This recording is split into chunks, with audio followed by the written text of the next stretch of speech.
feeling really called to make this video about what's an addict or alcoholic or anyone addicted to anything, really, which I think lots of people are, because I think as a society, I know as a society we're imbalanced, we're off balance.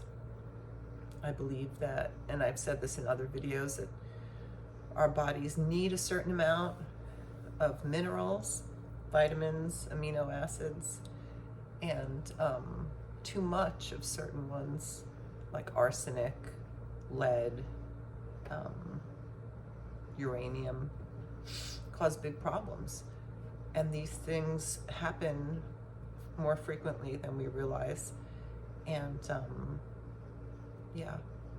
So to some degree, everyone's an addict, right? Because I don't know anyone who doesn't take their phone with them everywhere, who isn't worried. I mean, I'm sure there are people. I don't want to see everyone. But, I also have a TikTok channel. A younger friend of mine convinced me. I'm not feeling good tonight, but I feel like I've been called to make this video, so I'm making it. Because I'm dealing with heavy metal toxicity, as a matter of fact. I have uranium, high levels of uranium from construction in a house that I lived in for a while after the construction, because of it changed the airflow in the house and caused an increase in radon. I did not know. So now I'm chelating that with homeopathy, but I also enjoy doing extracurricular activities that expose me to other heavy metals, which then increase my whole toxic load, and I have to take a break from that.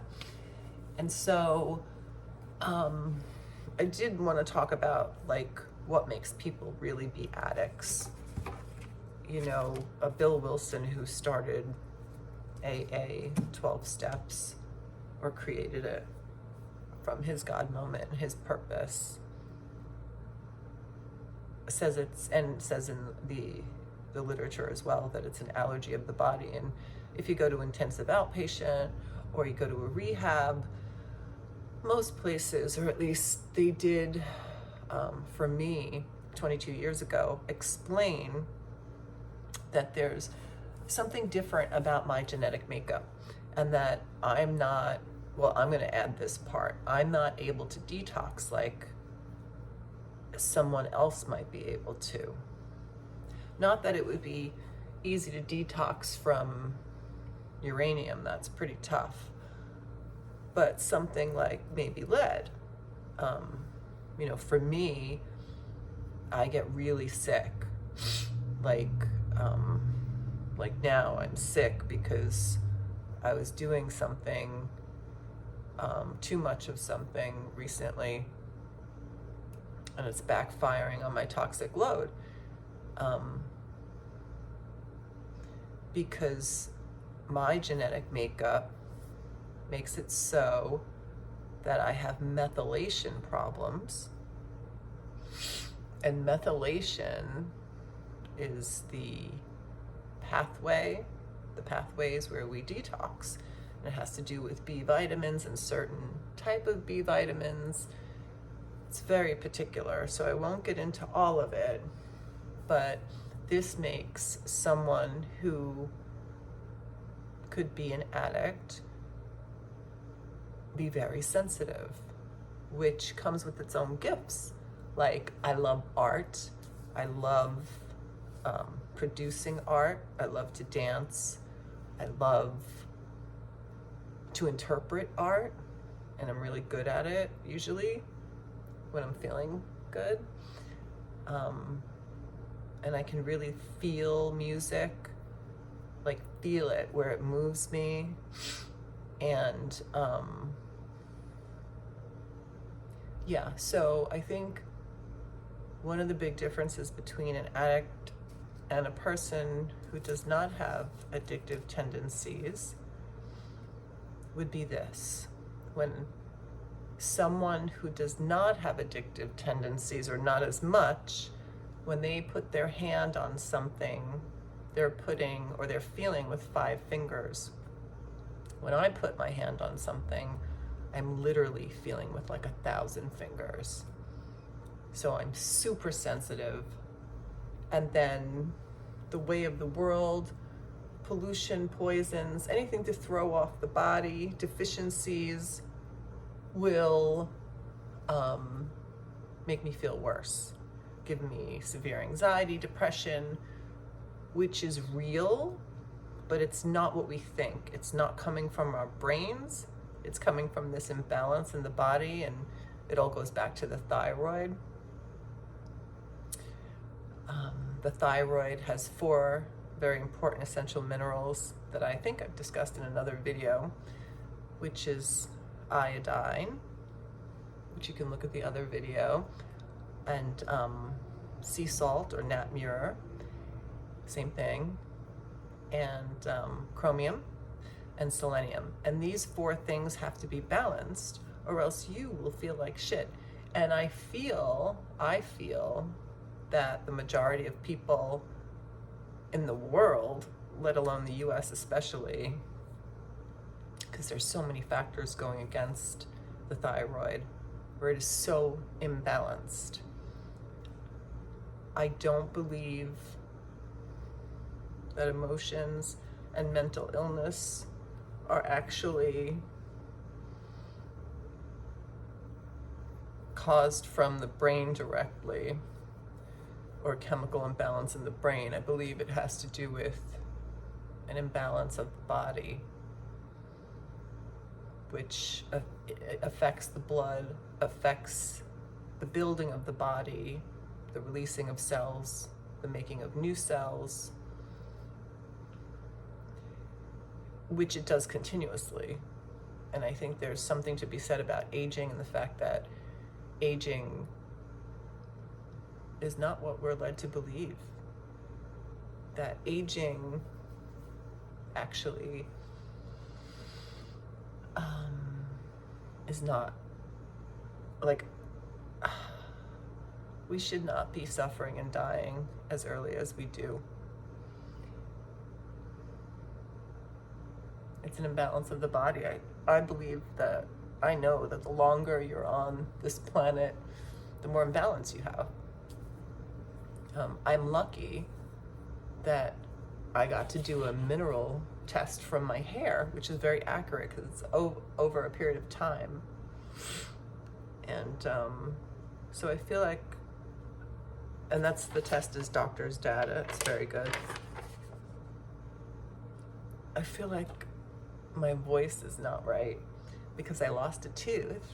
I've discussed this before in another video, because I have low phosphorus because of the uranium problem, which I think I've said was from construction, that I lived in a house right after it was remodeled. And you know, modern illness or modern living causes chronic modern illnesses, and I can prove it. And I've learned a lot, and I'd like to help people who are suffering with all of this stuff, from addictions to mental health to depression, especially histamine intolerance and MCAS activation. Yeah, so what else did I want to say? That's all. I just wanted to say that, you know, when you look at an addict or you see somebody on the side of the street begging for money, I'm not always saying that they have good intentions or what have you, but we really don't know what's happening behind the scenes.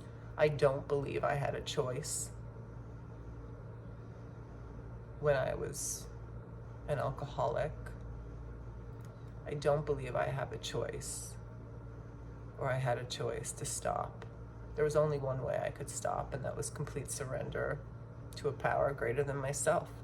And I was blessed that it came to me in a white light moment 22 years ago, when I got on my knees instead of taking my life.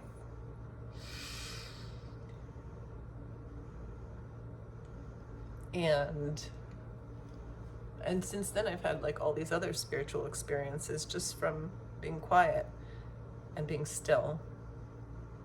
Because there's stuff that's going on inside our bodies. And our bodies are our temple. And we have to take care of it. And some of us have to take care better than others. One of the greatest things that I found that is so healing is forest bathing.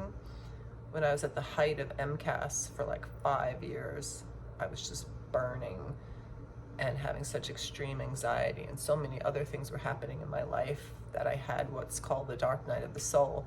The only relief I really got, and I tried every nervous system deactivating thing you could try, every meditation, every frequency, every tapping thing, everything, and I could give a list, and I probably will, of like 100 different things.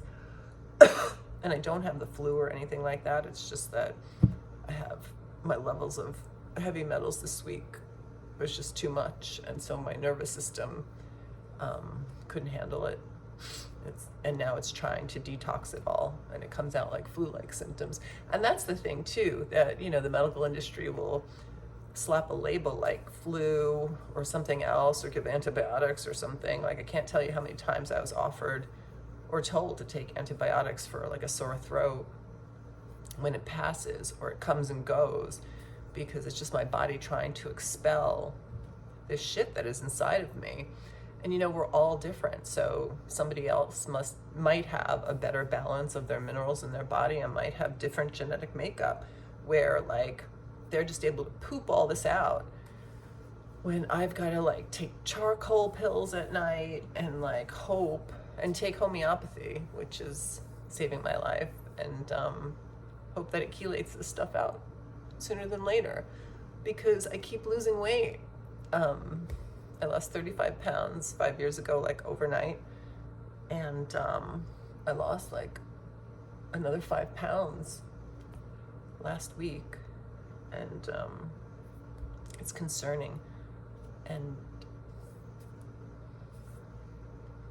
I'm grateful that I can share this information, because it makes it all worthwhile. Talk soon.